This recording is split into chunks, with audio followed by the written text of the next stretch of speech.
Ironically, before I landed on French soil, I actually thought Paris was a country. This is I Don't Even Own a Television, House of Nails, a memoir of life on the edge. 1, 2, 3. There are books that are good, there are books that are bad. There's some books so fucking awful you wish you never had read them at all. 'Cause a novel can ruin your life. Hey buddy, I don't even own a television. Welcome to I Don't Even Own a Television, the bad book podcast that's put together like a Greek god and struts into your feed like it's got a 15-inch... Nope. Oh, sorry. I got a little carried away by our subject matter. But I'm JW, Assorted Washers and Thumbtacks Friedman. And I'm Chris, got a 15-inch... Ah. No, never mind, sorry. Collision. And, so we're talking about a memoir this time around. This is a baseball player, but don't turn it off. Because he's so much more than that. Yeah, this guy is so much more than just your average baseball player. He also happens to be a financial advisor, a white-collar criminal. Allegedly. A fucking galoot, and quite possibly the dumbest man in the world. Yeah, these are real dumb guy hours over here on this one. So I'm kind of looking forward to it. But before we get into that, do we want to talk about like why things probably sound a tiny bit different? Yeah, definitely. We're in the Bay Area, which was, I'm now proud to say, one of the first places in the country to start to enforce social distancing. So we're recording remotely for the first time since Necroscope. And what that means is we're doing this over Skype. I'm going to be editing it together later. So things might not sound the way that you're used to. And we hope you could deal with that because we figured it was more important to keep putting out content, to keep you distracted from the world crumbling around your shoulders, than to just wait until we could do it perfectly again. Yeah, and I'll say just two things about that. Yes, we're also 100% doing this to distract you, the listener, from your life. Everything's fine here. I'm not panicking. No, yeah, You're panicking. I'm not living alone in an apartment and going crazy from isolation or anything. I definitely haven't started any sort of convoluted board with the things connected with thumbtacks and yarn and stuff like that. Don't even know where he got the yarn. And the second thing I'll say is that no matter how weird it feels to be listening to this, trust me, it feels twice as weird to be doing it like this. So. Yeah, it's really, really strange seeing Collision through a screen instead of across the room. But if it's going to keep either of us from getting sick, then it's the right thing to do. And, all of you at home, please, follow our lead or follow the lead of many before us. Practice social distancing. Don't get all up close on people. Stay home as much as you can. This is some serious shit. And with that being said, we're not going to make a bunch of jokes about COVID-19 because I think that's really tasteless. And that's pretty much all we're going to say about it. So don't expect a bunch of hilarious jokes about a fucking pandemic. Exactly. And just to make things as normal feeling for everybody as possible, without further ado, please allow me. Yeah. There we go. I have bottled beer this time around because I've been ordering beer from an internet app. And they like to deliver the bottles, so I can't pop one, but just imagine that I did. We'll hear the caps a-clinking later. Yeah. Okay, Lenny Dykstra. Lenny, whose nickname is Nails, by the way. That's the Assorted Washers and Thumbtacks was a bit of a play on that. So, what do you know about Lenny Dykstra, and why are we doing this book? Boy, those are two questions I was hoping you'd answer. So what I know about Lenny Dykstra is probably pretty close to what anybody knows, which is he was a hard-charging baseballer who later landed in a little bit of legal trouble. And that's really all I knew, other than he's kind of one of those short but incredibly wide dudes who always seems to be getting in a fist fight in a bar. It's very true. He's also, for a while, was a professional gambler. In addition to that, he was involved in several different investment scams with Mad Money's Jim Cramer, which he refuses to acknowledge are scams. But for $1,000 a year, you could buy a newsletter where he'd give you stock tips. I believe that's true to this day. Oh boy, and he named searches, so there's that too. Allegedly scams. Yeah, alleged scams, let's say. So if you don't know him from either of those, most likely what you know him from, especially if you were a fan of Deadspin back in the day and you read articles about, say, human wreckage from the sports world, you've probably read about Lenny Dykstra.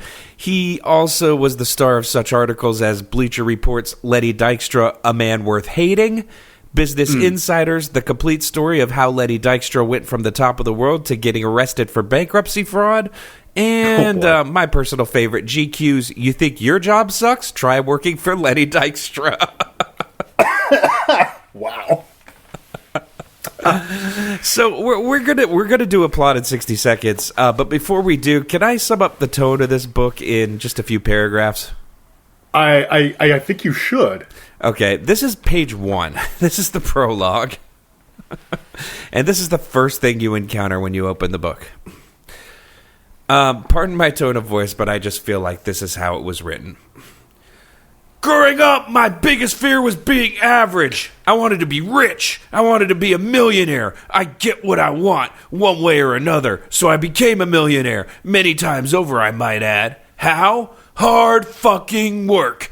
I knew at an early age I was different from the other kids. I knew I was going to play in the major leagues. In fact, I never doubted it. As a kid, I loved playing baseball, but I loved winning more. I went to school for one reason, because I had to, in order to play baseball. I lived and breathed baseball. In high school, I never went to a dance. I never went to a party. I never even had a beer. I had one friend growing up. Why? Because I needed someone to play catch with. Period. Damn.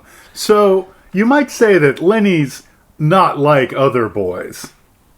He's not, but then the rest of this book contradicts that stuff so frequently. It kind of does. It's safe to say that he started paying attention to girls and friends a little bit later. I think this may be... Interestingly, we've talked about this before, but this is a memoir with an unreliable narrator because the picture that Lenny Dykstra has of himself, I think, is far different from the picture that most people who have encountered Lenny Dykstra have of him, and that's just a great example of it because that's definitely who he thinks of himself as. And I don't think too many other people do. But we'll get more into that as we go along. Are you ready to try to summarize this in 60 seconds? I am, but I'm totally inspired too. So I want to read 2 very early paragraphs that I think will also help really ground the listener in what is to come. Yeah, and I think it's important that people understand the character of Lenny Dykstra before we get into his story. So I think that's right. And the voice of Lenny Dykstra is important as well. Now, I'm not going to ask Jay to do the onerous editing task of putting a little bell ring ding in every cliche that's about to happen. So just play along at home and yell ding, startling the cat and presumably everybody else who's in your home with you whenever you hear a cliche. And I might do it anyway because, we're all stuck at home and there's not much else to do. So you never know. Who knows? And feel free also to just mentally edit this into either the Ray Liotta at the beginning of Goodfellas voice or maybe the Billy Quizboy voice, because I'm not quite sure which is better for this. I think he probably sounds like Billy Quizboy, but thinks he sounds like Ray Liotta. I've never heard him speak, so... That's a pretty good guess. Yeah.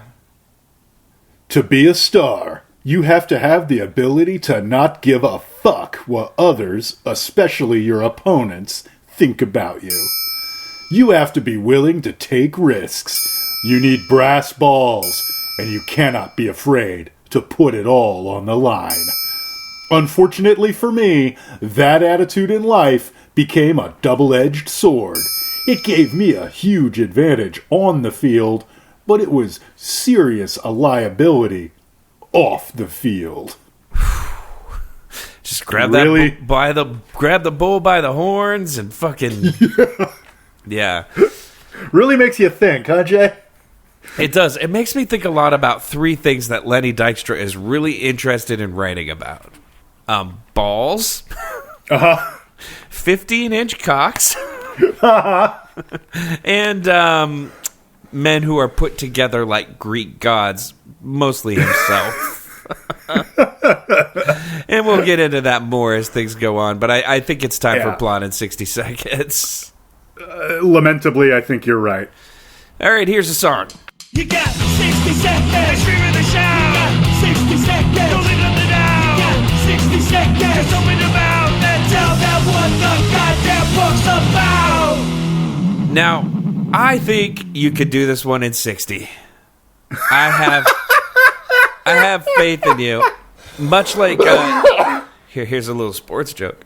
Much like Yasiel Puig trotting his way around 4 bases after hitting a home run, I think you could get this in 60 seconds. Yikes. A strong stance against showboating from J.W. Friedman. I love it, but yeah, he takes his time. He knows how to milk it. Okay, here we go. Lenny Dykstra is a hard-charging baseball player who will do anything to win, except pay attention to his diet, not drink during the season, and try to sleep instead of party. You see, Lenny has only one setting, whether he's staring down the pitcher at the plate, running the bases, playing high-stakes poker in Atlantic City, opening a car wash, or attempting to have sex with women other than his wife. Unfortunately for us, that setting is best described as verbose and abrasive. Anyway, this book is about and by a self-serving dipshit who turned a good baseball career into a pretty good vehicle for fraud and drug addiction, allegedly, without ever learning a single lesson or saying even one interesting thing along the way. There you go. You did it. And Did I do it? You did it, yeah, and it was totally accurate. And that was like Put me almost in, the coach. Ricky Henderson pace around the bases there, so... Well, it's been a while, so it's only natural that it would go pretty fast the first time I, you know what, never mind. I bet Lenny would have something to help you out with that. Okay, so Lenny, it's interesting because when you look at him, and I looked up his numbers just because I was curious, and he legitimately is one of the great baseball players from his era. Like, he was really, really good player. He was just also a fucking idiot that ruined everything for himself, which makes it kind of interesting. Like, it's not like he was a loser who kind of failed his way out of baseball and then into all sorts of legal trouble. Like, he probably could have kept playing for a long time and just decided he wanted to do more drugs and make more money, so he left. And it's kind of interesting. Like, I don't know. There's many phrases that I can think of to describe men like Lenny. And I think most of them are just very politically charged or complete obscenities. But ultimately, like, I'm curious about what you thought, but I settled on galoot. It's pretty fair. He's a littler guy. I mean, like I said, he's incredibly stocky and broad. But the knock on him is that he was always small. That's one of the big parts of his story that he likes to tell, is he was overlooked by scouts because even though he had great numbers and was on great teams, he was little, and he just didn't look like a pro ball player. So Bantam kind of comes to mind, because he's got that cocky swagger. Ooh, that's a good one. To him. But at the end of the day, he's just like such an aggressive, never not at 10 guy. You found yourself, it's interesting, trying to think of labels for him. I found myself really struck by how much like other dipshits we've read books by he sounded. And to me, he sort of sounds like Bob Holly, the mediocre wrestler, and self-proclaimed tough guy of all tough guys, if Bob Holly had actually had enough career success to party like a rock star. I could see that. I got Brian Bosworth vibes, but like this guy makes Brian Bosworth seem like a genius. Which, go back and listen to that episode if you haven't. It's really good. But, like, this is the type of dude who does everything without thinking of any potential consequences. Like, he has a single-track mind at all times. He's mean to people for fun. He's shitty to the people who care about him. And he still considers himself to be a victim in every situation that he's put into. And it's really, really, I don't know, wearying to read. It is absolutely an exhausting book. Longtime savvy listeners may hear that I remember slightly less about this book than normal, partly because I read it a couple of weeks ago, partly because it was one of the only books I have ever read, much less for this podcast, that I went through in a sitting. We've done 110-page books for this show that I could not get through in a sitting. I got through this in one stretch. And it's also worth noting, this book is completely non-linear. Like, you don't find out why he went to jail until, like, about 50 pages before the end. And as I was saying earlier, it's kind of like it's an art house movie written by the stupidest person you know. I mean, I think it's less likely that he was going for an interesting juxtaposition of elements using nonlinearity as a tool, and more likely that he just dropped the printout on the way to the mailbox. Yeah, because when this arrived at the publisher, it was just printed as is, because this is very obviously not edited in any way, shape, or form. And I don't think the thought of editing this book ever occurred to anybody, because Dykstra is the type of guy who could do anything if he just slams his head against it for long enough. And writing a book is for nerds, and I'm not a nerd. I'm better than nerds, so I can do that. You know, like, it's got that vibe. So, yeah. And to be extremely fair, Lenny Dykstra is very, very honest that his athletic success was predicated on kind of three things. One being a total on-the-field rage and, like, inability to respect boundaries. Two, a steady diet of amphetamines. And three, and steroids. A lot of experience with steroids. So if you're somebody who works in the book publishing world, let's just call it what it is. You're a weenie. You're not going to call Lenny and say, we need some major rewrites here, bud. It's like, I'm cycling right now, motherfucker. Leave me alone. And I don't mean Peloton. Yeah. I'm cycling right now, and not like my extremely good friend who I name-dropped years after this was a good idea, Lance Armstrong. Oh, yeah, we're going to get into that, too, when we get to high points, low points. But boy, does this guy like Lance Armstrong. Again, years after the sell-by date on that particular opinion. Yeah, but as you mentioned off mic, I think we need to kind of talk about the life of Lenny before we go any further in this book. Or the life of Lenny according to Lenny, before we kind of get into his philosophy, so... Before you tell him about the rabbits? Yeah. I mean, if any man was ever, like, born with a more perfect literary name, I can't think of one than Lenny Dykstra. So I think that, to me, and, you know, we don't have to necessarily walk through every single facet of his life, but to me, there is actually one very interesting thing about Lenny Dykstra, and that's that he has kind of a low-key tragic element to him, because he was a little bit overlooked, had to scuffle through the minor leagues, and then when he gets called up halfway through the season, his first year, his team gets magically hot, goes to the World Series, and improbably wins it all. This is his rookie year. Yeah. He's integrally important to a World Series win. At age 21.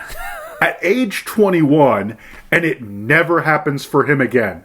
He does have, as you said, a very nice career, wins a lot of games, puts up some very good numbers. He goes to some all-star games. I mean, there is no denying that he was a truly good player, but he never tasted the heights he did with that very first splash. And so there's something interesting there. If you are interested in knowing more, and I'll probably say this again, I recommend skimming his Wikipedia page, and I can't stress this enough, not reading this fucking book. Yeah, don't read the book. But there's a story there there was a kernel for a story there that really could have been something. Yeah, I mean, it's like, I guess just imagine achieving the pinnacle of your dreams the first time you try, and then never being able to live up to it again. And that's kind of the Dykstra arc. Or indeed, the Chris Collision arc, like you mentioned a while back, still chasing the high from the Necroscope episode. Whatever. But one thing I do love about good old Lenny is it's not going to stop him from trying. Like he wrote this book and he thinks this book is good, and he tries really hard to be literary in a lot of ways, and it's so entertaining. Like, I'm going to quote a little piece here that I just love, because it's the perfect encapsulation of a man who doesn't understand literary concepts. But now he's writing a book, and he's like, oh, shit, I just had this idea driving home in my fucking expensive car. And this is talking about coming out after he left jail. The epic Simon and Garfunkel song, The Sounds of Silence, begins with, "Hello, darkness, my old friend. I've come to talk to you again." Well, with all deference to Paul and Art, I would change the lyrics based on my experience to, "Goodbye, darkness. You never were my friend. I hope to never see you again."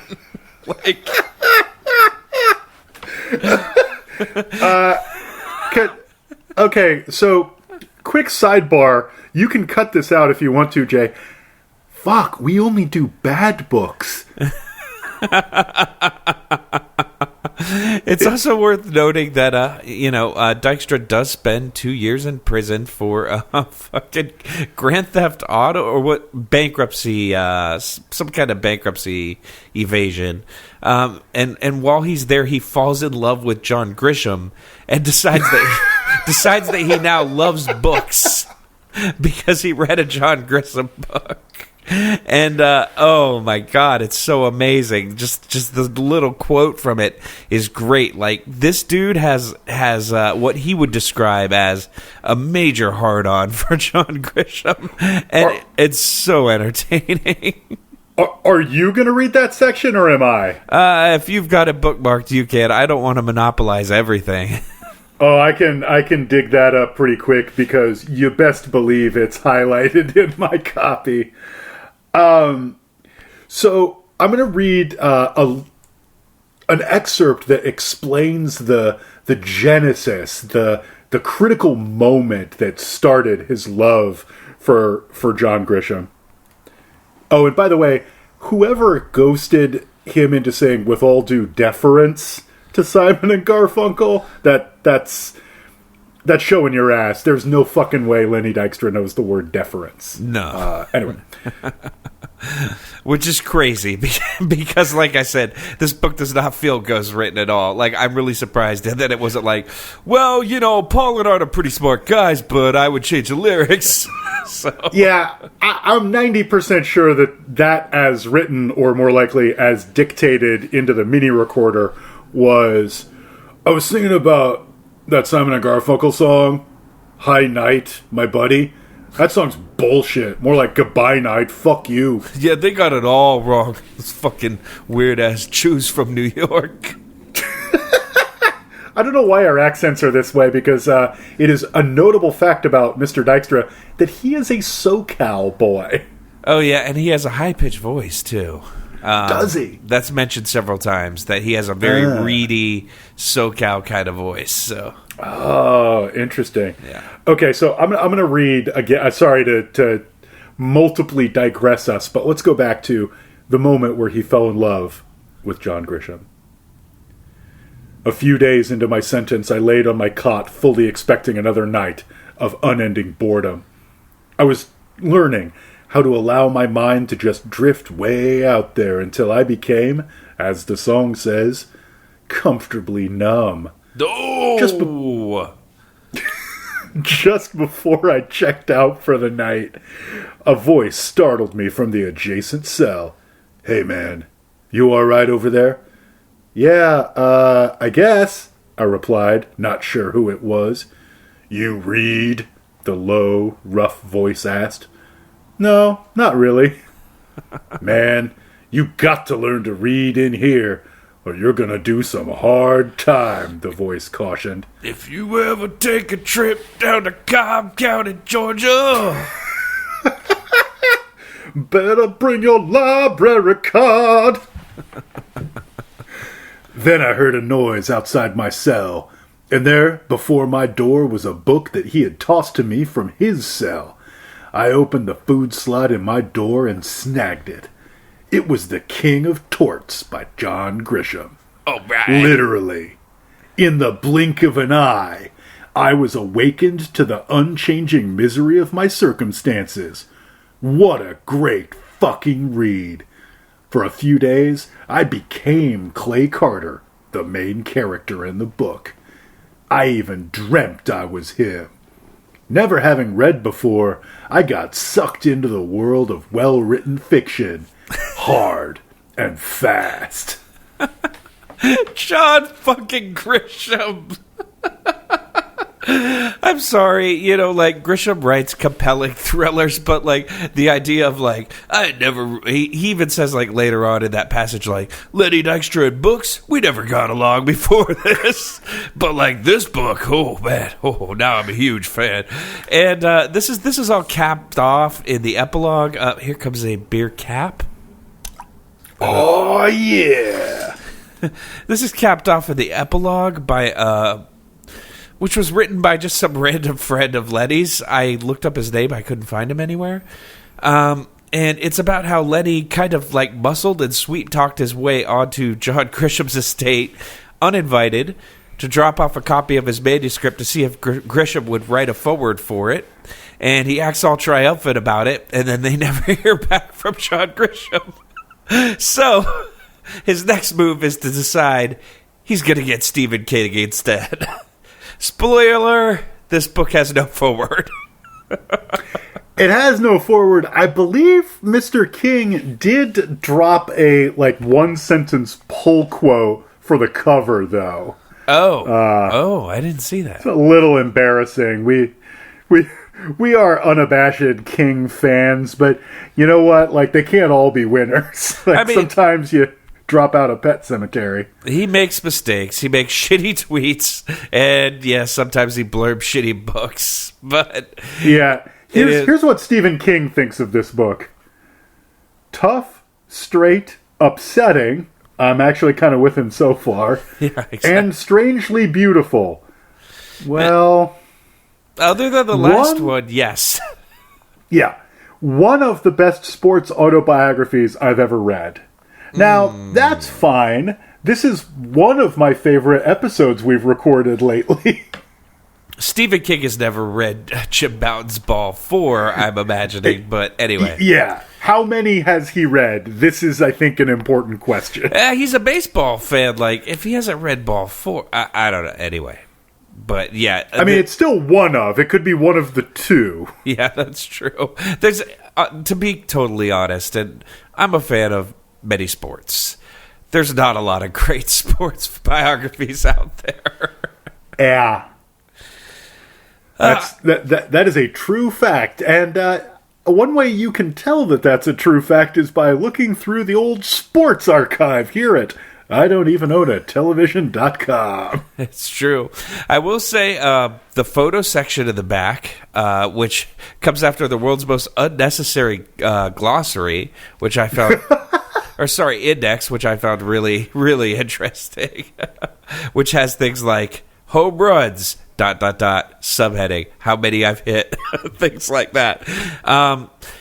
There's a link to his Kostakis Brothers poster, where he's shirtless and holding a bat. Yeah.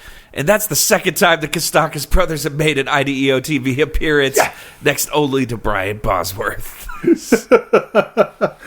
does that poster even look like? Oh, he's shirtless. He claims that this is him all natural before he discovered steroids. I do not believe it. He's shirtless. He's got like an 8-pack, and he's like got a bat behind his shoulders. And I think it says Batman. Well, it says Nails in big blue letters behind him. And that's all it is. There's a black background. He's standing on what looks like gravel. And there's some balls in front of him. This isn't quite Tom o' Finland, but it has an extremely Boogie Nights visual quality to it. He was definitely heavily misted with body oil or something like that before that photo was taken. Yeah, for sure. And this is actually making me realize that, Mark Wahlberg, unfortunately, is a little long in the tooth to play Lenny Dykstra, but he would have been perfect. Oh, it's a good thing we didn't have cast the movie planned, because you would have blown it already. But yeah, Mark Wahlberg as Lenny Dykstra is perfect. Right, kind of right down to the attitude, even. Yeah, exactly. Like, you know that Lenny Dykstra would, as Mark Wahlberg famously did, stupidly say out loud to someone with a pencil and paper, if I had been on that plane, 9/11 never would have happened. Yeah, he could join the official Seth MacFarlane club. Yeah. All right. I think we've rambled for long enough. You want to move into some high points, low points? I would love to do some high points and low points. All right, well, let's do it. Here's a song. High points are high, and low points are low. High points, low points, get ready to go. Can you go first on this? I absolutely can. This is maybe a tiny bit of a cheap shot, but one of the things I really, really loved about this book is, earlier I said that he'd never learned any lessons, and that was not true. He did learn at least one important lesson, and it made me laugh out loud, and I'm just going to read you this section. Okay, go for it. Like I said, I was just a kid and didn't know how these things worked. But what I did learn was that you never write a personal check to a professional gambler. Made out to cash. Yeah, and that just made me laugh, and I really enjoyed reading that moment. We're kind of on the same page here, because my first high point is a little unfair as well. But Lenny Dykstra uses quotation marks like a wacky uncle or a sign painter, say, like in a small town. He has like scare quotes all over the place, like on the menus of restaurants you wouldn't want to eat at, like Bob's quote-unquote delicious barbecue. And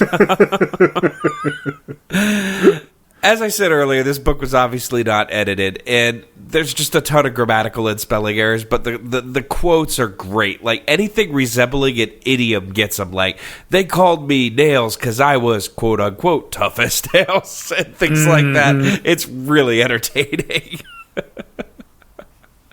So, yeah, that's my first high point. So a low point, I'm surprised we haven't talked about this yet. As we've mentioned, he played in some very, very high-profile baseball games. He was on a team that went through an inspiring, miraculous run all the way to a World Series, including winning a game on one of the most infamous defensive blunders by the other team Bill in fucking sports history. Buckner. Exactly. If you have any friends from Boston, just say Bill Buckner, and they'll know exactly what you're talking about, and they'll get mad at you. All right, anyway. Yeah. And he walks through every one of those games in excruciating detail. Excruciating detail. Yeah. It's awful. Like, you could tell those are the parts that are designed for, like, the hardcore baseball heads or whatever, but, like, the rest of the book doesn't fit into that mold, so I don't know what he thinks he was doing. Yeah. Meanwhile, there are decades, convictions, and felonies that go completely unmentioned. Because we've got to hear what he was thinking in the 5th inning of the 4th game of a championship series, that's going to go 7 games and that he's going to lose. Our closer back then, he was really good and he had good stuff, but he loved to put us through torture. He'd just, get guys on base and then finally shut them out at the last minute. And we'd all be waiting in the outfield just, with butterflies in our stomach, not knowing what was going to happen. And I hope you like that kind of dialogue because you're going to read a lot of it. Yeah, and it's just in fucking terminable. Yeah, for sure.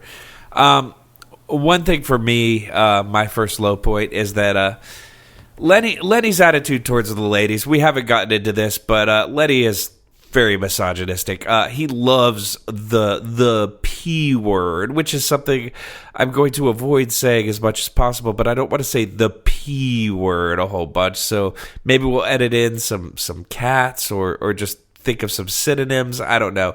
Either way, it's not mentioned here. But his actual marriage isn't discussed much, thank God, because from what I've read, there was some pretty horrible things that happened. But his wedding is just one of the most depressing examples of toxic masculinity that I've ever encountered. And I wanted to read this just as a low point because, so Lenny had a girlfriend, and before he went to the minor leagues, he promised her that if he went to the majors, they would get married. 2 years after he went to the majors, we get this. I was pretty consumed with baseball, but as time passed, she made sure to remind me that I made a promise and she wanted to be married. She was from the South, she said, and marriage was important to her.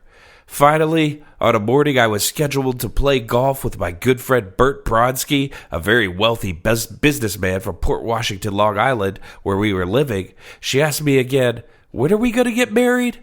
I lost my patience. Hold on, I said. I then called Bert. He was the smartest person I had ever met and is now worth close to $1 billion. Bert, I said, before we play golf, I have to get married. Can you be my best man? Can you set up a marriage? Give me 30 minutes, he said. A half hour later, Terry, Bert Brodsky, and I headed to City Hall, and the official who married us said all the right words. Terry and I answered, I do, and we kissed. After the ceremony was over, I hugged her and said, I'll see you later tonight. I'm going to play golf with Bert. And like that, I was officially married. Okay, I've got nothing against the idea of a City Hall marriage. There's nothing wrong with having a marriage without pomp and circumstance, but planning it around a golf game with your billionaire friend is hella shitty. Oh my God.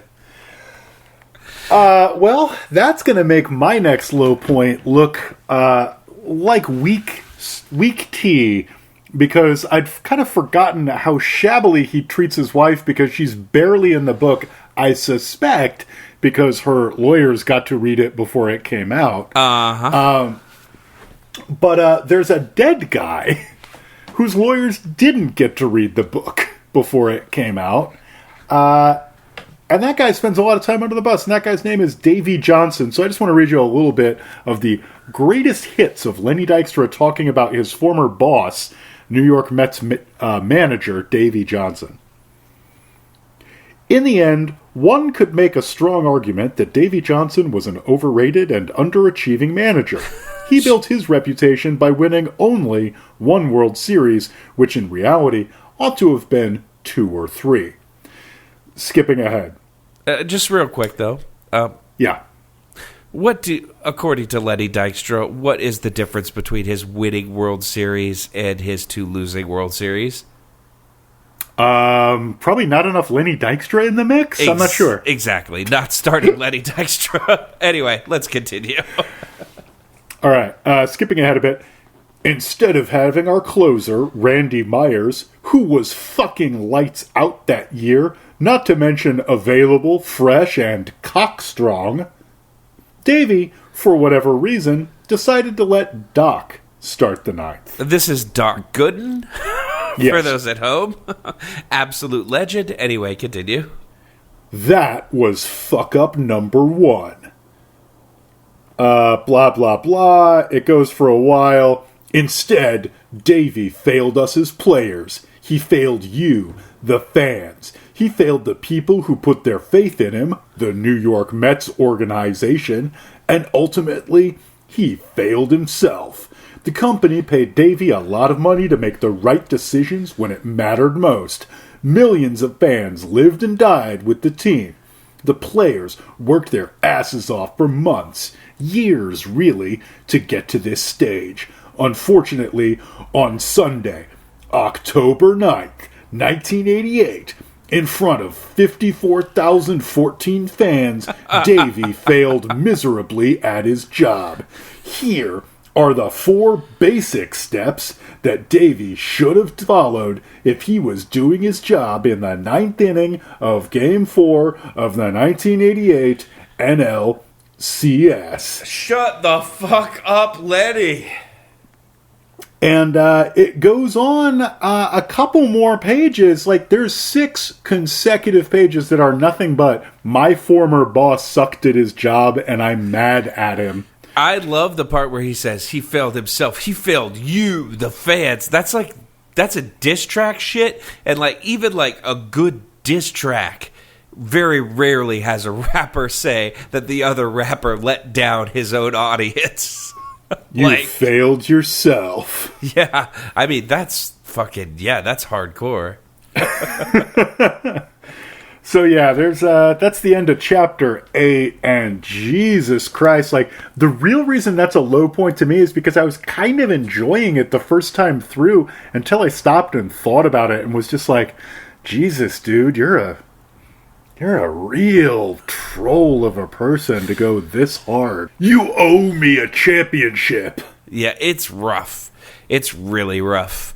And speaking of which, I'm going to get back to my second low point, which is also very rough. I'm paraphrasing here because I don't have it highlighted. This book contains the phrase, I had been drinking too much, but that's not why I crashed my car. Oh, no. I know that's a small thing to focus on, but Christ. That's one sentence that just sums up the entirety of this guy's self-image and his inability to accept blame for all the fucked up shit he's done that ruined other people's lives, which included the passenger in the car in this situation, Darren Dalton, who we've also done an episode about, and we were like, wow, this guy sounds like he had some serious, maybe possible medical brain damage. And we said this in a non-humorous way. And it turns out, Darren Dalton was in a car accident because of fucking the way Lenny Dykstra decided he was going to get super hammered and then drive home with Darren Dalton in the passenger seat. So just stop and let that sink in for a second. I don't know. I feel like, I was drinking. That's not why I crashed my car. Anybody who ever says that is a fuck up. And the end. It's interesting that you settled on galoot instead of fuck up. I think you just made an incredibly powerful case for fuck up. Yeah, it's true. Or even just straight up asshole. You need to take responsibility for your own actions. And if you're driving drunk and you crash your car and you cause injury to somebody else and or yourself, that's your fault. Yeah. That's your fault, and you need to, own up to it. Ugh, fuck. Oh, sorry.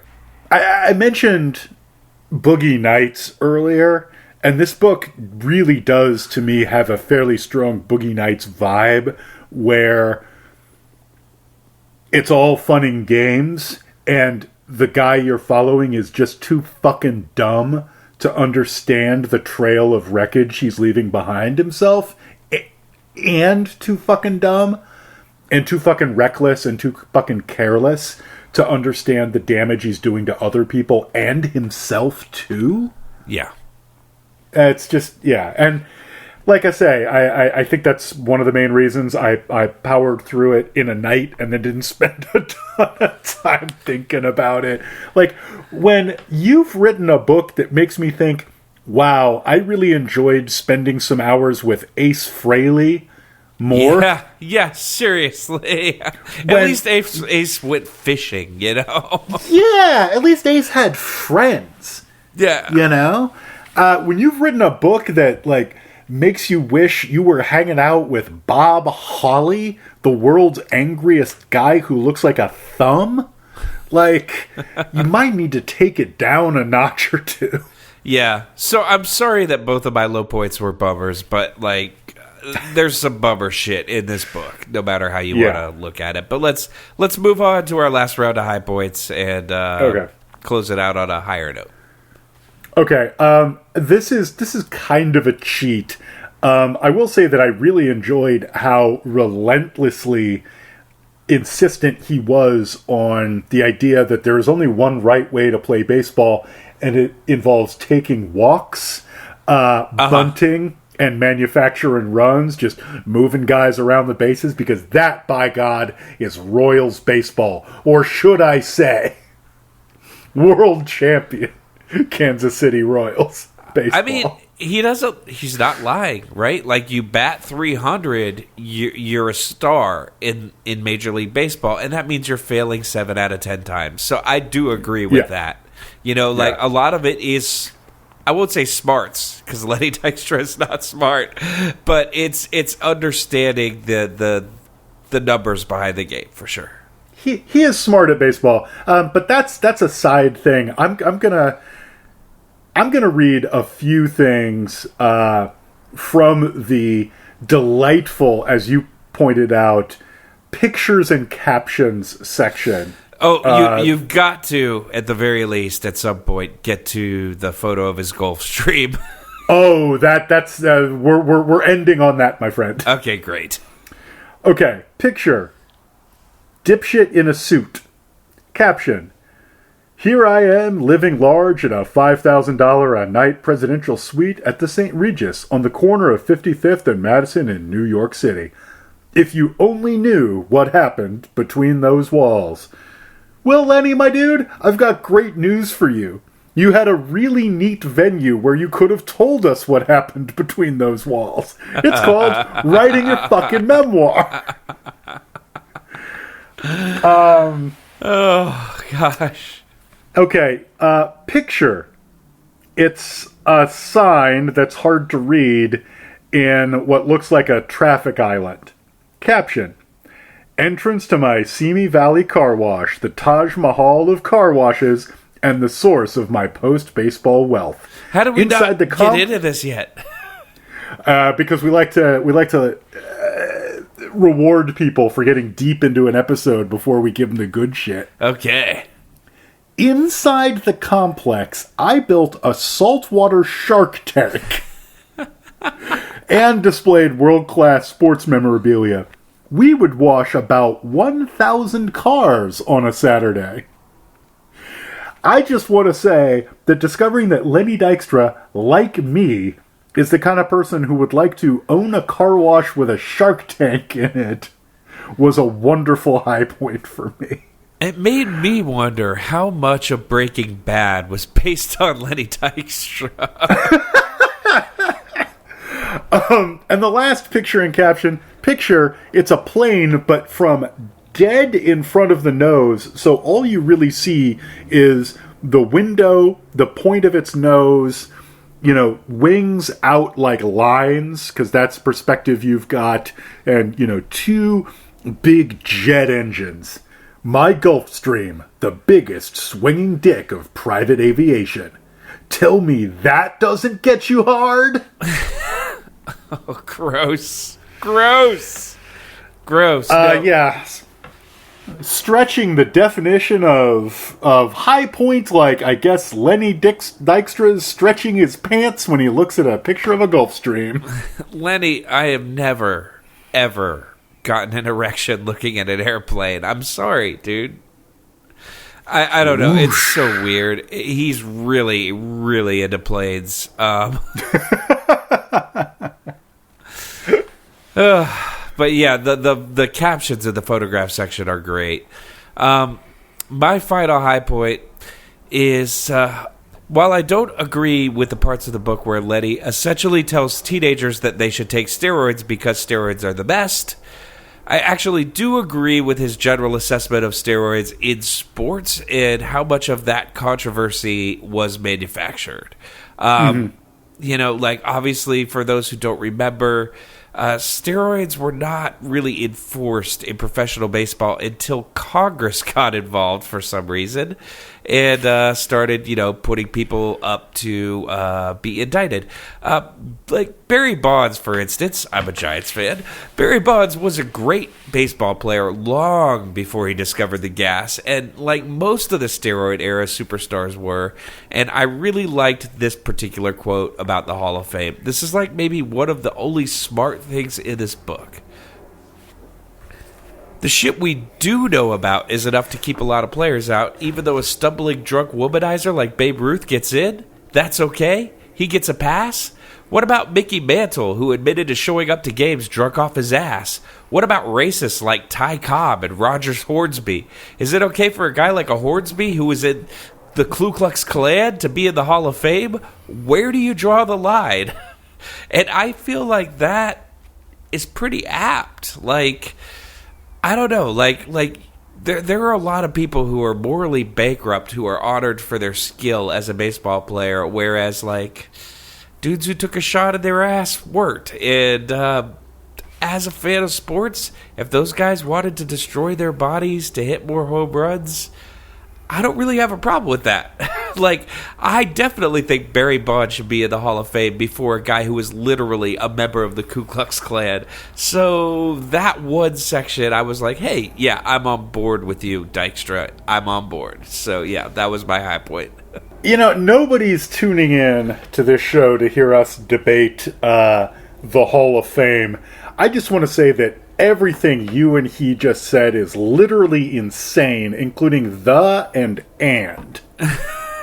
Well, let's be real, too. The Hall of Fame is silly and stupid. Like, it's a made-up thing. And, but, yeah, the fact that Roger Clemens and Barry Bonds are not in the Hall of Fame because they took steroids bugs the shit out of me. When there are, like, spousal abusers and fucking, you know, like, Ku Klux Klan members, and I don't know. Anyway, whatever. Maybe at some point we should do the world's least popular bonus episode where I alienate everybody by revealing that I am, even on a good day, a small hall person.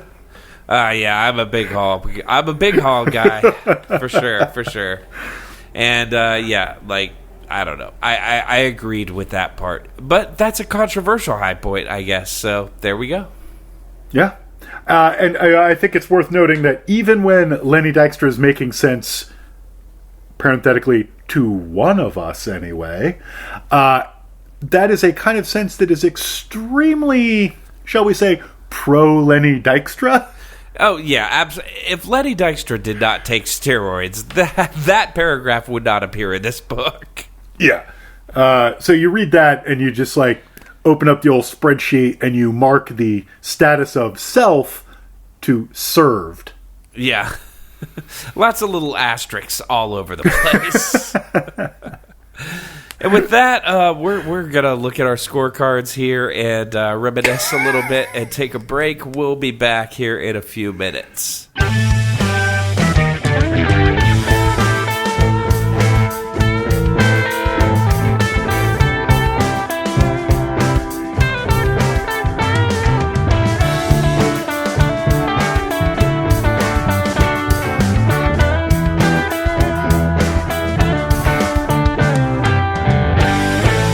All right, welcome back to I Don't Even Own a Television. We're talking baseball.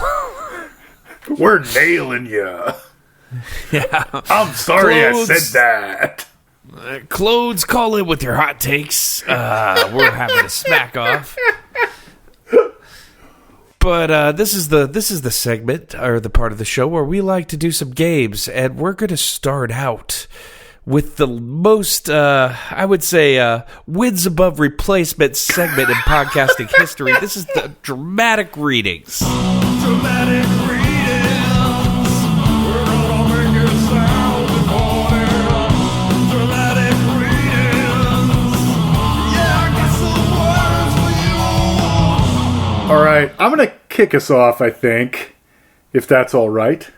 I think that's a good idea, because we've definitely both picked parts from similar sections of the book, and I think yours leads nicely into mine. And, yeah, much like Lenny Dykstra, I only have one setting, and that setting is win. And I'm just going to say, if the kids are at home, now might be a good time to put your headphones on. If you respect me, now might be a time to hit the 5 minutes ahead button. And that's all I'm going to say about that. And without further ado, let's slide head first, if you will, into chapter 23, Richards in Rehab. Yep, home base coach has dropped to his belly. The signal is in. Let's do it. After baseball, I was living in Philly and indulging in one of my greatest weaknesses, women, or pussy, the most powerful thing in the world. Obviously, greater men than me, leaders of fucking nations, have been brought down by that shit. I'm just being honest. I have been honest throughout this entire book, and there is no reason to sugarcoat anything now.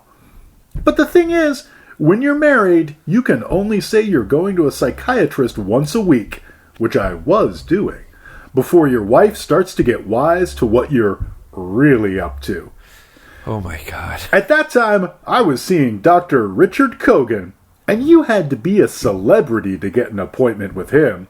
His office was on the Upper East Side, right by the Carlisle Hotel, and all he wanted to do was hear my stories about pussy. And for that, I gave him $750 an hour. For only 50 minutes! When that clock hit 10 till, if I'd said, I'm gonna kill myself, his answer would have been, hold that thought. We will pick up on this next week. Ordinarily, going to a shrink located in a city separate from your own buys you one night of partying away from home. But I was a jet setter. Literally. I was ready to go wheels up at a moment's notice. That's when my master plan hit me. Inspired by the free pass that my therapist's visits gave me, I told my wife, Terry, I want to get sober and clean up. I've heard there's a rehab in London that's really awesome. She was all for it. Even though I was off the pills, I couldn't break the drinking habit, and Terry was probably desperate for me to get clean. As far as she knew, I was set to enter rehab for 30 days. Instead of entering the clinic after I landed in London, I had 30 days to jet set all over Europe. A perfect fucking plan.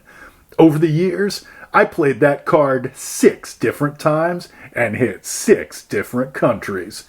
One time, I flew to Moscow in the dead of winter. I wanted to see what it was like, but I discovered that life over there was a sea of misery.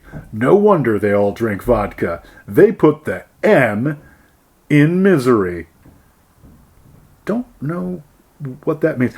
Before you get too excited, let me clue you in on something. If you're on a budget or worried about what things cost, then you need to make an adjustment to your itinerary. Trust me on this.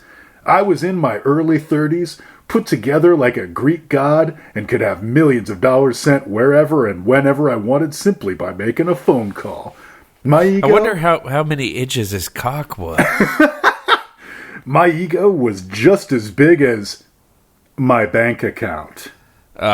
When I traveled, I always had to take at least 2 of my people with me, fake friends who were basically just along for the ride. I was okay with it. After all, I had to have somebody to listen to me spin my yarn and agree with me.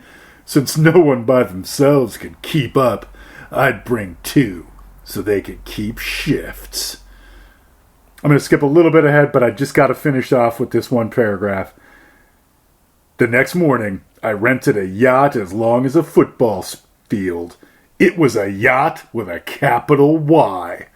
It was 10 in the morning, and Kraz and I were sitting on the bow, or whatever you call the front. I don't know shit about boats. We had Coronas in our hands, cruising down the French Riviera heading to Portofino. And there, on the deck of my yacht, were 2 blonde Swedes, sunbathing nude. This guy is intolerable. 300 pages of this. This dude lied about going to rehab multiple times so he could go and party with his friends for a month away from his wife. Actually, what I suspect is this dude made up a story about lying to his wife about going to rehab because he thought it would make him sound cool. Either way. Well, just so happens the dramatic reading I had picked out with no planning ahead of time begins the very next paragraph. And I swear to God, this is a total coincidence, but I just thought this was great.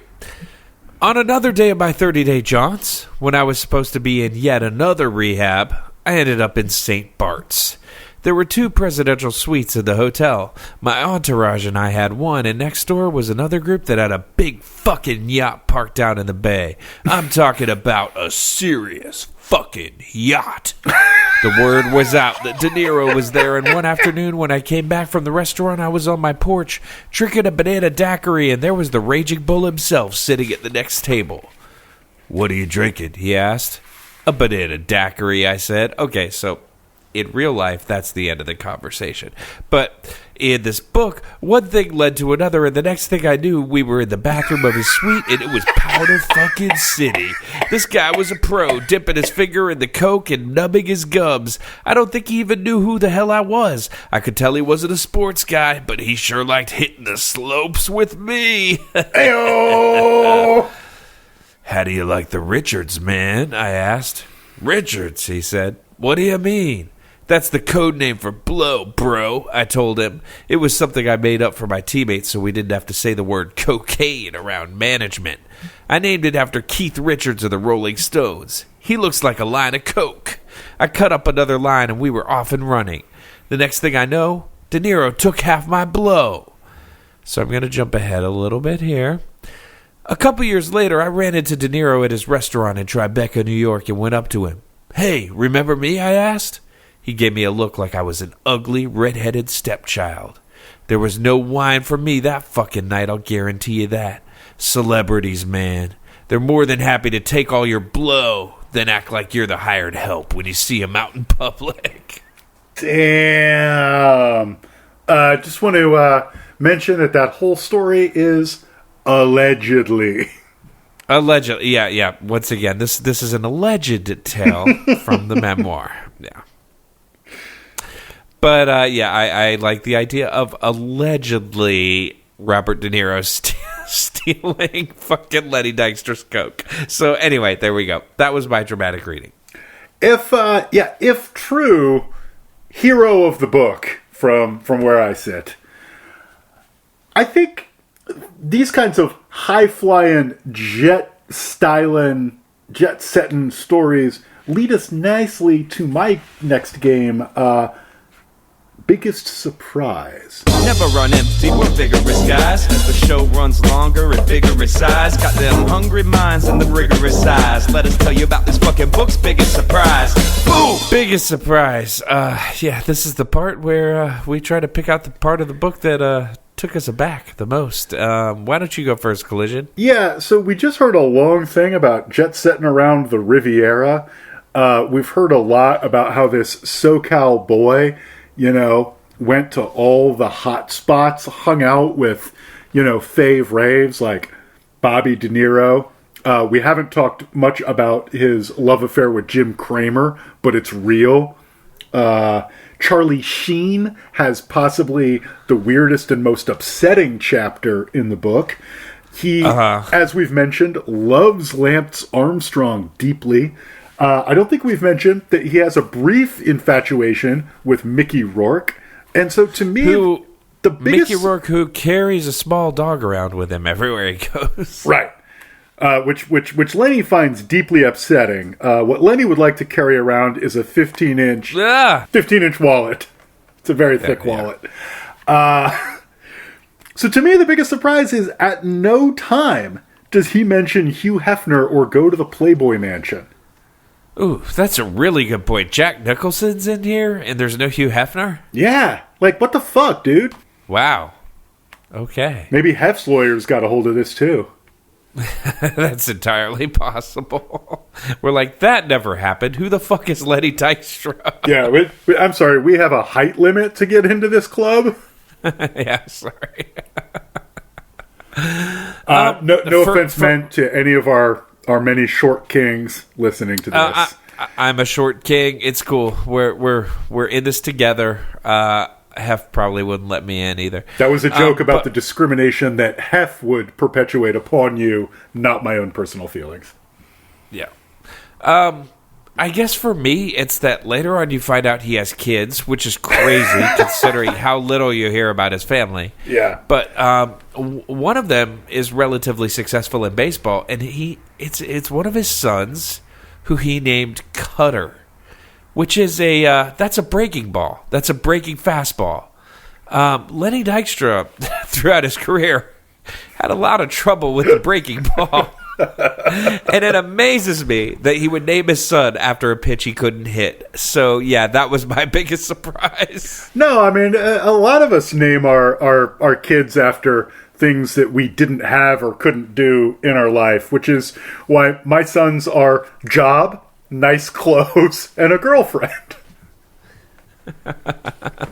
That might explain why suddenly there's a bunch of Americans naming their kids like Gunner and stuff. But yeah, anyway. All right, so that was a very surprising segment. Now, Jay, I'd like to do something that's going to upset you, and I'm going to apologize for this. Oh no! I would like you to slip into Lenny Dykstra's jock. Strap on his cleats and pick up his bat and make a decision. We are about the same height, so yeah. So, okay. Here's a very specific situation that I'd like to ask you. What would they do? Sometimes intentions are hard to divine, and others the clear as day. So tell me, what would they do? Okay. I'm ready. I'm laced up. I've got all sorts of performance-enhancing drugs jacked into my buttock. Yeah. Let's do this. You got a home run chew tucked into your lip? Yep. Big league chew. So we've learned that the one thing Lenny Dykstra has learned over the course of this book is you never write a check to a professional gambler. He learned this in roughly 1990. Fast forward to the year 2010. He learned that you don't write a personal check to a professional gambler because the powers that be can look at the checks you write and see where your money is going, and see if you're doing anything illegal or maybe embarrassing to you. Fast forward to 2020. You're Lenny Dykstra. You'd like to avail yourself of the escort services of a nice young lady who works in the adult entertainment industry. Do you, Lenny, write her a personal check? I think what I would probably do is see if she has Venmo. And then say, thanks for the PlayStation game. Right. Well, unfortunately, per Wikipedia, Lenny Dykstra did not do that. This actually happened? It's actually happened. He wrote a bum check, and she blew him up and posted it on her blog. Oh, God. Lenny. And you might think, hey, this is a pretty good story. Is this in Lenny Dykstra's book that he wrote about himself? Oh, no, it is not. No, it doesn't make him sound like a fucking chippity pardon me, it doesn't make him sound like a champion or a hero. It makes him sound like a fucking mark. Yeah, well, it also makes him sound like a chiseler, because I think there's a strong implication that he knew he had no money in that account when he wrote the check. Oh, gotcha. Okay. So this is like when you go to Safeway and you write the check for $10 over so you can get a pack of cigarettes you can't afford. Not that I've ever done that. Exactly. Or when you know, I don't know if this works anymore, it probably doesn't, but the legendary story where you deposit slips of paper in, into the ATM so you can get the $40 back because you need $40. For what? Anyway, I don't know. Why would anyone need $40 exactly? So moving on, let's do one more game here. This is our newest segment. I love this segment. This is If This Were a Song. The subject sounds of words, but not a melody and no rhythm at all. It's playing out with me, so we read all along. And it's probably wrong, it got us think about what if this were a song? What would it sound like? So, we've now read, and I've already forgot the title of this book because it's some bullshit about like a memoir of life on the edge or blah blah blah. But if this were a song, what song do you think best encapsulates kind of the life and times of Lenny Dykstra as described here? It would have to be Dumb, Gree, Horny, Beyond Belief, and Dumb. And so I reached out to some of my mentors in these matters, and we agree that the song that this would be is Kiss's Love Gun. Ooh, wow, that's really close to where I came. That's pretty awesome. And I want to prove it by, if I may, reading the lyrics to Love Gun real quick. Give me one sec. Here they are. I really love you, baby. I love what you've got. Let's get together. We can get hot. No more tomorrow. Baby time is today. I think maybe there's a punctuation error. That's probably no more tomorrow, baby. Time is today. Baby time frolics. Girl, I can make you feel okay. I'm going to skip the second verse because it's just too dumb. You can't forget me, baby. Don't try to lie. You'll never leave me, mama, so don't try. I'll be a gambler. Baby, lay down the bet. We get together. Mama, we'll sweat. Love gun. That's good. Love gun, love gun. Love gun, love gun. Love gun, love gun, love gun. Love gun, love gun, love gun. Love gun, love gun. Love gun, love gun. Love gun, love gun. That's really good because Lenny Dykstra is very famous for his high-stakes gambling. Man loves to bet. Yeah, he loves to bet on shit. So, for me, what popped into my mind instantly was Joe Walsh from the Eagles had a solo career. And he had a very big hit called Life's Been Good, which I'm sure you've heard before. It was written with a healthy dose of irony, but it perfectly encapsulates Dykstra's unironic sense of self. Just a couple stanzas from it. I have a mansion, but forget the price. Ain't never been there. They tell me it's nice. I live in hotels. I tear out the walls. I have accountants pay for it all. I go to parties, sometimes until 4. It's hard to leave when you can't find the door. It's tough to handle this fortune and fame. Everybody's so different. I haven't changed. So, yeah, like, just the Life's Been Good. To me, that's the Lenny Dykstra song. Because it's really about ruining your life and thinking that you're doing things right. Yeah. Something I never realized until just now is that song, I believe, comes after Mr. Walsh was playing with the Eagles, so there's a very strong possibility that it's literally about Glenn Frey. It probably is, because I think that's a James Gaines song. Oh, it's a Joe Walsh solo joint. Yeah, either way, it's post-Eagles for sure. Yeah, including the all-time lyric, my Maserati does 185, I lost my license, Now I don't drive. Now I can't drive. Yeah. I edited that one out for brevity, but it feels so Lenny Dykstra to me. Yeah. So yeah, Joe Walsh's Life's Been Good. That's the Lenny Dykstra song for me. Nice. Either that or to keep things topical, Traps Headstrong. Head first, I'll slide into anyone. Spikes first, I'll take you on. So that was 4 games, which is more meaningful games than Lenny Dykstra played in his career. Folks! Hey, he was platooned. It wasn't his fault. But yeah, let's go ahead and take a break and then come back and not talk about this asshole anymore. Woo!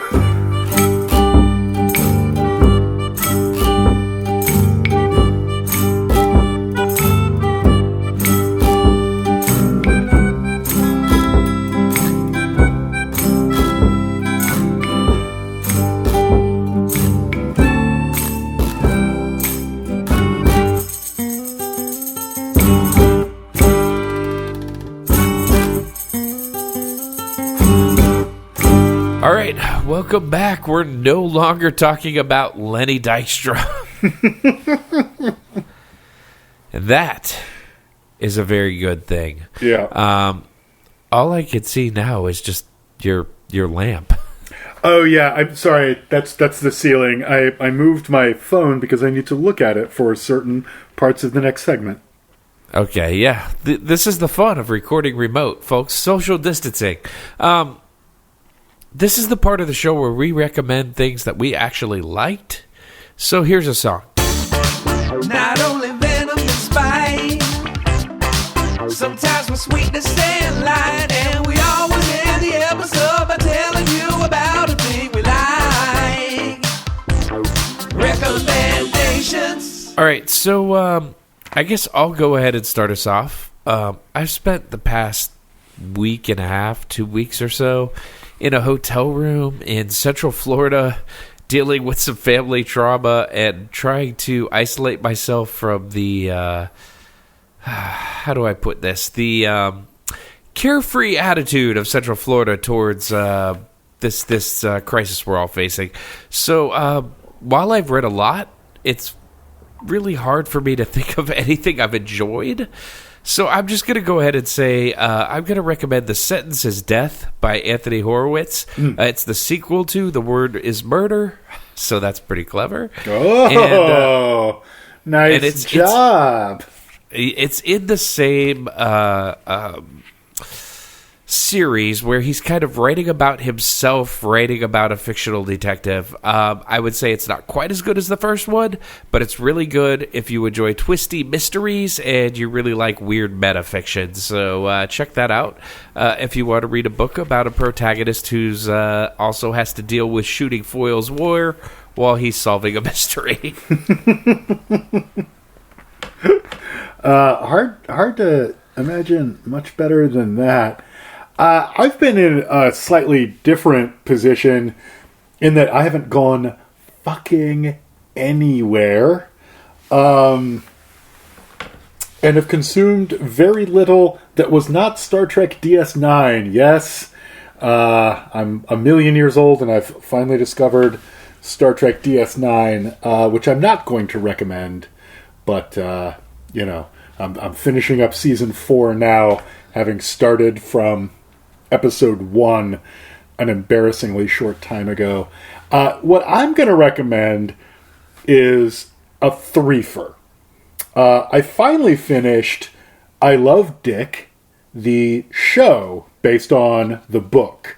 It's a mini-series. It's available on a streaming platform I don't respect, like, or recommend.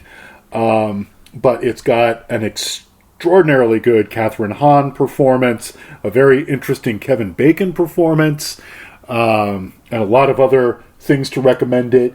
It's not so much a... it's very much, I would say, a reimagining of the original book, which I've recommended before. It's not the easiest watch in the world, but it's a very rewarding watch. So I enjoyed that. That's thing one. thing too. I quite liked Emma. It's a Jane Austen adaptation that was scheduled to come out right at the beginning of the epidemic or the pandemic. We spent a huge amount of money to watch it streaming officially at home because we wanted to feel like we were going out, and it was a pleasing thing. It's like the bones of a romantic comedy before those bones really existed in kind of an interesting way. Many of the performances are very good, and you know, I can also recommend that. And finally, I will recommend that you remember that you are going through a tough time, and so is everybody else. So at least some of the people who are driving you nuts, including you, probably need a little bit of slack. And I'm recommending that primarily to remind myself of it, because I keep fucking forgetting it. It's true. It's true. This is a weird time. We said we weren't going to make jokes about it, and we won't. But I will say that, if you live in an area where you have restaurants that are open for carry-out or delivery or anything, tip like a motherfucker. Yeah. Just, small acts of kindness like that, they're going to go a long way. Who knows what normal is going to be and when it's going to come. So just be kind to yourself. Be kind to the people you care about. Definitely tell the people that you care about them that you care about them, because things could change in a heartbeat. So just be real. Be real. And I agree 100%. And so those are recommendations that I think we both support, and this actually segues rather nicely into the letters segment. A, letters B, letters C, letters D, letters E, letters F, letters G, letters, got a lot of letters. So the reason it's such a good segue is because the first letter I'd like to read has the title Embarrassingly Sincere Email. And it is from Lena or Lena, fake last name. And it goes like this. Hey, I just wanted to let you know how much I enjoy IDEO TV. I don't have a big dramatic story about how it's helped me through an incredibly tough time in my life, because my life is generally pretty good. But even pretty good can be improved on, and getting that notification that there's a new app is a bright little moment. I spend a lot of time traveling for work, and I tend to save up episodes for when I'm in a hotel room in Zagreb, or I can't even... I know I should know this, but it's late...